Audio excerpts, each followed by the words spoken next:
As the release of my upcoming hide-and-seek EP is getting ever so closer, I would love to take another look at one of the pieces from the record. Today we're diving into the score of Midnight Unfurls, the third track from the EP. But before we unveil the details of the section we're going to look at today, let me tell you about the piece in general. Midnight Unfurls has, in contrast to all the other pieces from the record, a rather dark and gloomy atmosphere. It's only at the very end that some light shines through this mist. The piece ebbs and flows. It fluctuates between rather atmospheric sections that then traverse into explosive tuttis. And in the background you might notice the orchestration seems to be in a constant moving motion. There's this hidden drive that keeps the piece from being too static. It is this orchestration, paired with the used harmony, that I want to highlight in today's Scoredive. But first, we have to listen.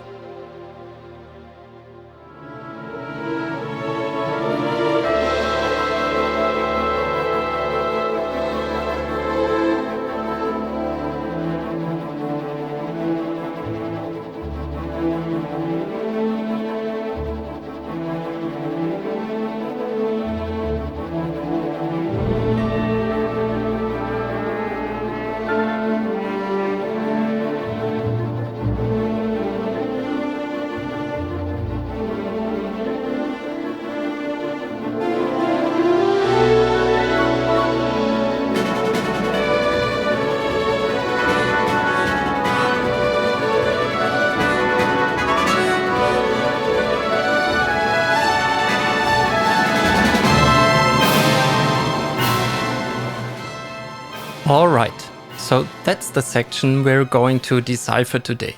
It might look overwhelming at first glance, but we'll manage to get through it piece by piece. First, let's take a look at the general orchestration of the section. The clarinets are playing an arpeggio outlining our harmony. The small dots below each note indicate that each note is supposed to be played very short. If we look closely, we see that they basically play the same thing, just in a contrary motion to each other. Having identical lines that we displace by a few beats in relation to each other is an effective tool to get a cool but subtle flowing motion. Directly below our clarinets are the bassoons that are pushing forward in our lower register. They are especially important because they build the foundation of our harmony. More on that later. Even further down, the harp is also outlining our harmony, while the first and second violins are playing measured tremolos. The tremolos create this forward push, further adding to the rhythmic urgency and the overall feel of the orchestration. All of these techniques and instruments combined, we get a web of intersecting lines that create this constant harmonic shimmer that has this feeling of an unspecified motion, like wind on your skin. You can feel it but not really see or pinpoint an individual element of it. Our main theme is initially played by both violas and cello and later shifts into our violins and oboes. I want to specifically highlight the later variation because there is way more to go into. If you look closely, you notice that every time our melody comes to a small pause, another section of the orchestra fills this little gap. In this case, both the trumpets and first trombone are filling in. The trumpets play these rather fast rhythmic ideas that are further supported by our snare drum. The snare helps us in adding edge to the trumpet sound. In result, the trumpet appears to articulate much clearer. The trombone, on the other hand, plays in melodic response to the main theme.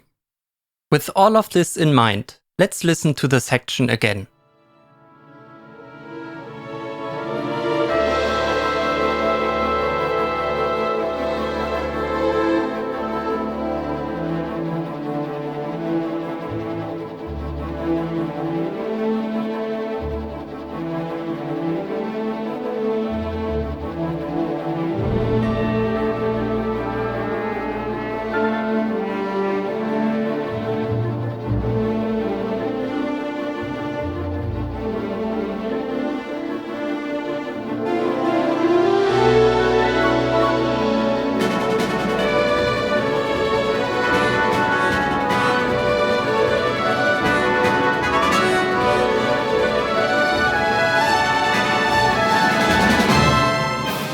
Even though all of this sounds and looks very complex and harmonically rich in result, the truth is, we're only using 3 chords through the entire section, leading up to our climax. And these chords are D7 sus2, B flat major 9 and B minor 13. Even if you are not familiar with reading notes, take a look at how these chords look like on a stave. As soon as we compare these 3, you may notice that many of the notes are shared between the 3 chords. Let's color them for readability's sake. Since we are only sparingly introducing additional notes at the edges of our chord structure, we get a very subtle but noticeable tone shift in our overall sound. I want to particularly highlight the first chord, because it has a very unique quality. You might have heard of major or minor chords. I'm simplifying this here, but major chords seem to be more on the happy side, while minor chords seem to be more on the sad side. If you look at our chord symbols at the top of our notation, you can see that our third chord is minor. This is clearly indicated by the small m behind our root, the B. And since there is no m behind the root of our second chord, we know it is a major chord. But the first chord is special, because it is neither of the two. The sus2 behind our D7 indicates that this is a suspended chord.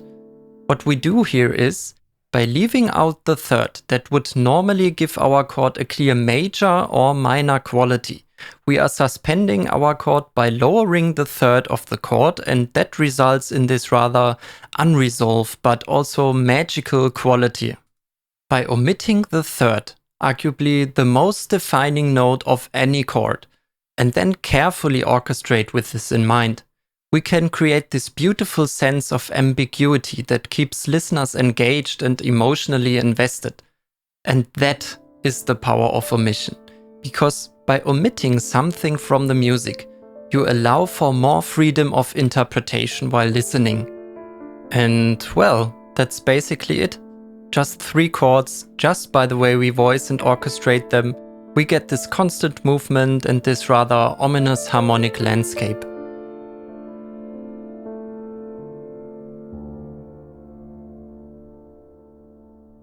Thank you for diving into the score of Midnight Unfurls with me today.